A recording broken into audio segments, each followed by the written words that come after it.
आज हम रस के बारे में पढ़ेंगे।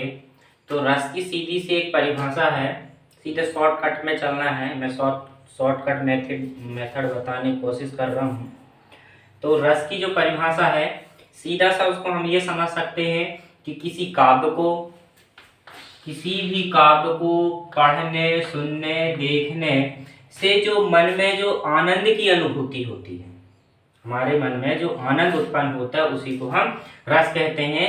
मान लें कि जैसे हम किसी पिक्चर को देख रहे हैं, उस पिक्चर को देखते देखते अचानक से रोना आ जाए, उसी पिक्चर को देखते देखते अचानक से हंसी आ जाए, या किसी भी कोई नाटक को देख रहे हैं उस समय हमको यह हंसी आ जाए, रोना आ जाए, घृणा आ जाए, ये सब चीजें किसी भी काव्य को पढ़ने या फिर पढ़ने से रोना जाए, या फिर सुनने से कोई किसी चीज के बारे में बता रहे, भाई वहां पर तो ऐसा हुआ था, वैसा हुआ था, उस समय हमारे मन में कोई रोना आ जाए या फिर हंसना आ जाए कि अरे ऐसा हुआ था, अरे वाह। तो इस तरीके से होता है। या फिर देखने से कहीं पर अचानक से देखे कोई भारी एक्सीडेंट हो गया, तो वहां पर हमारे मन में जो भाव उत्पन्न होते हैं उस समय तुरंत वही हमारे स्थायी भाव कहलाते हैं। तो यही लिखा है इसमें कि किसी काव्य को पढ़ने, सुनने या देखने से मन में जो आनंद की अनुभूति होती है उसे हम रस कहते हैं। रस जो है, रस के 4 अंग होते हैं: स्थायी भाव, विभाव, अनुभव और संचारी भाव। आप मेरे वीडियो को थोड़ा सा पूरा देखें, लास्ट में एक बहुत अच्छी चीज बताएंगे, लास्ट में बताएंगे। लेकिन अब देखते हैं, रस के 4 अंग होते हैं: स्थायी भाव, विभाव, अनुभव और संचारी भाव। जिसमें स्थायी भाव में क्या है, जिससे हम अपनी भावना को प्रकट करते हैं, जिसके माध्यम से हम अपनी भावनाओं को प्रकट करते हैं, उसे हम स्थायी भाव कहते हैं, जो कि हमारे शरीर में विद्यमान रहते हैं। कैसे? जैसे कि अचानक से हंसना, आगे किसी चीज को हम देख रहे हैं, किसी काव्य को पढ़ रहे हैं और अचानक से हंसी आ जाए, बोले हाँ हाँ, हंसने लगे, तो बोले ये हमारे अंदर, हमारे शरीर के अंदर ये विद्यमान रहते हैं। तभी तो तुरंत हंसी आ गई, तुरंत किसी चीज को देखे रोना आ गया, तो वही हमारे ये स्थायी भाव कहलाते हैं, जो कि हमारे शरीर के अंदर विद्यमान रहते हैं। फिर देखो विभाव। ये विभाव जिस व्यक्ति या वस्तु के, अब देखते हैं हम विभाव, जिस व्यक्ति या वस्तु के कारण स्थायी भाव उत्पन्न हो।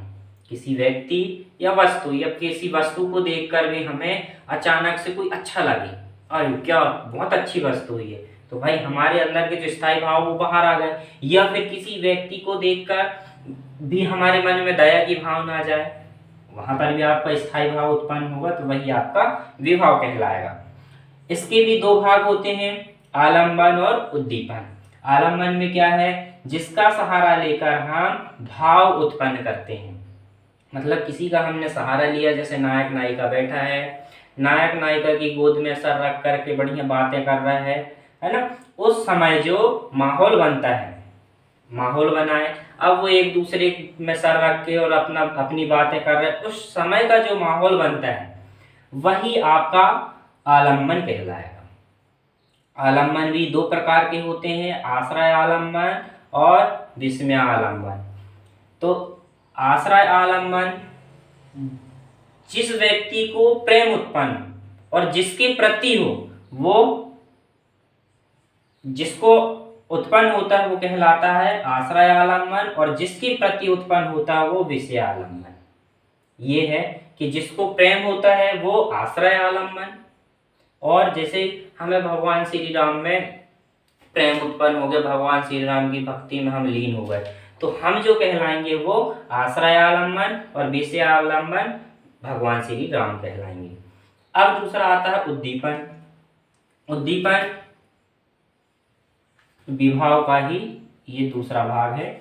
उद्दीपन जो माहौल को बनाए, कहने से मतलब अब नायक और नायिका बैठे हैं, अच्छी बातें कर रहे हैं, उसी समय अचानक बारिश होने लगे, वो माहौल और बन जाएगा। या फिर बढ़िया नायक नायिका छत में बैठे हैं, बढ़िया टिमटिमा रहे हैं चांद तारे, है ना, और बढ़िया ठंडी ठंडी हवा चल रही है, और रात के 12 कैसे बज गए, 1 कैसे बज गए, पता ही नहीं चला।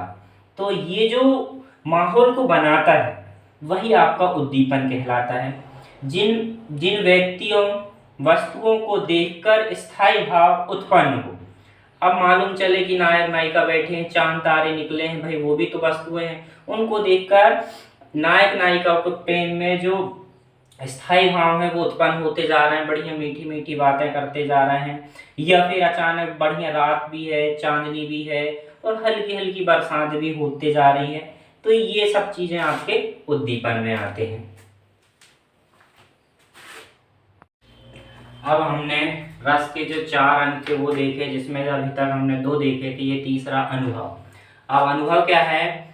मन में आने वाले स्थायी भाव को हम शरीर के माध्यम से प्रकट करते हैं या दर्शाते हैं, उसे हम अनुभव कहते हैं। जैसे शरीर से कैसे दर्शाएंगे कि किसी चीज को हम देख रहे हैं और हमको अचानक से हमारी आंखें लाल हो जाए, आंसू आने लगे, उस चीज को हम देख रहे हैं लेकिन हमारे शरीर के माध्यम से उसको हम प्रकट कर रहे हैं कि इस चीज को देख करके हमें दर्द हो रहा है, हमारे आंसू आने लगे। किसी भयंकर किसी चीज को देख लेते हैं हम तो हमारे आंसू आने लगते, या फिर किसी चीज के प्रति हम गुस्सा अधिक हो जाए तो हमारी आंखें लाल हो जाती हैं।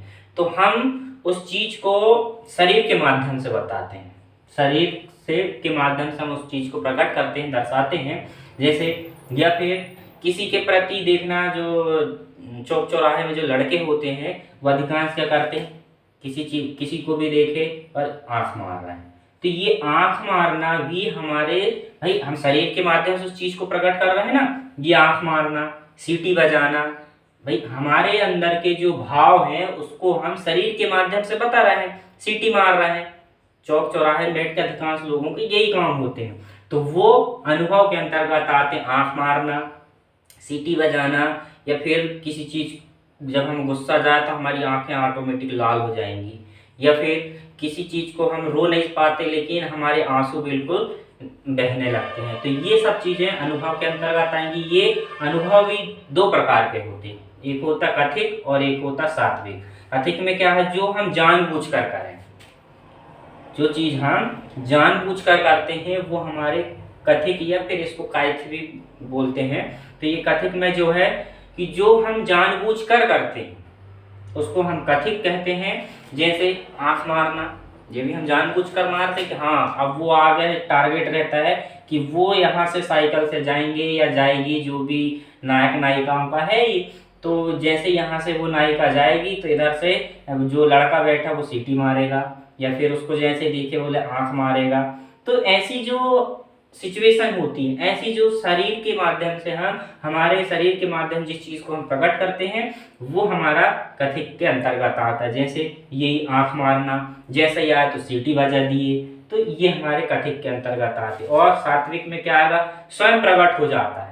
अब बोले कैसे प्रकट होता है स्वयं, जैसे अचानक से आप बैठे हैं और बोले कि आइए सब सर आप 2 शब्द हमारे सभी लोगों को संबोधित कीजिए। अब अचानक चले गए, बोलते नहीं बन रहा है, अचानक से देखना पसीना आने लगेगा आपको, जो कि स्वयं प्रकट हो जाएगा। आप वहां पर जाओगे, पसीने बहाने की जरूरत नहीं, स्वयं पसीना जाएगा भरी ठंड में भी। और इसके बाद में क्या होगा, मंच पर कांपना, अचानक से गए हो तो एक तो पसीना आएगा, घबराहट होगी और अचानक से आपके ये पैर हाथ पूरे कपने लगेंगे। तो ये हमारे सात्विक के अंतर्गत आते हैं। फिर इसी में एक होता है संचारी भाव, जो कुछ क्षण के लिए ही उत्पन्न होते हैं, थोड़े से क्षण के लिए जो उत्पन्न होते हैं, बस बिल्कुल आया और 5 मिनट बाद वो खत्म हो गया। जैसे किसी लड़की को कुछ लड़के छेड़ रहे हैं, उस टाइम में यदि आप जाओगे तो बिल्कुल आप डॉन बन गए, लिपट जाओ, वहां पर जाओ, अरे क्या हो गया, और बिल्कुल शक्तिमान बन के उनको अलग किए और मारना पीटना दाड़ दो, ये हो जाएगा। और आप लड़की को बिल्कुल बचाओ, बोले अरे आपको कुछ तो नहीं हुआ, बाद में मालूम चले खुद डर रहे हो। तो ऐसी की जो इस टाइप की जो सिचुएशन होती है वहां पर आपका संचारी भाव होता है। ठीक, हम आप यदि हमारा ये चैनल अच्छा लगे तो सब्सक्राइब, लाइक और शेयर जरूर करें। धन्यवाद। इस दुनिया के कुछ दस्तूर हैं, आप किसी के लिए कितनी भी भलाई कर दे वो याद नहीं रखेगा, ये दुनिया का दस्तूर है। और आपकी गलती को कोई भूलेगा भी नहीं, इसे आप बुरा नहीं मानिए, ये दुनिया का दस्तूर है, इसे आप चेंज नहीं कर सकते। जैसे सूरज पूरब से निकलता है वैसे ही ये चीजें होंगी। लेकिन हम आपसे कहते हैं, आप दुनिया में आज कई लोग होते हैं दूसरे को लगते हैं सिखाने, आप क्यों दूसरे को बार बार ज्ञान देने लगते हैं? आप अपने आप को क्यों ज्ञानी समझने लगते हैं? दूसरे को सुधारने की कोशिश मत कीजिए, बल्कि खुद सुधरिए। आपके सुधरने से हो सके कि पृथ्वी से एक बुरा इंसान सुधर जाए। आप समाज में जहां भी रहेंगे तो आपके पास बहुत सारे लोग आएंगे, कुछ गलतियां भी करेंगे, कुछ अच्छा काम भी करेंगे। जब भी किसी की प्रशंसा कीजिए तो पूरी महफिल में कीजिए कि यह व्यक्ति ने अच्छा काम किया। लेकिन अगर किसी की शिकायत या उसकी आलोचना करना है, उसे डांटना है, तो उसे अकेले में समझे।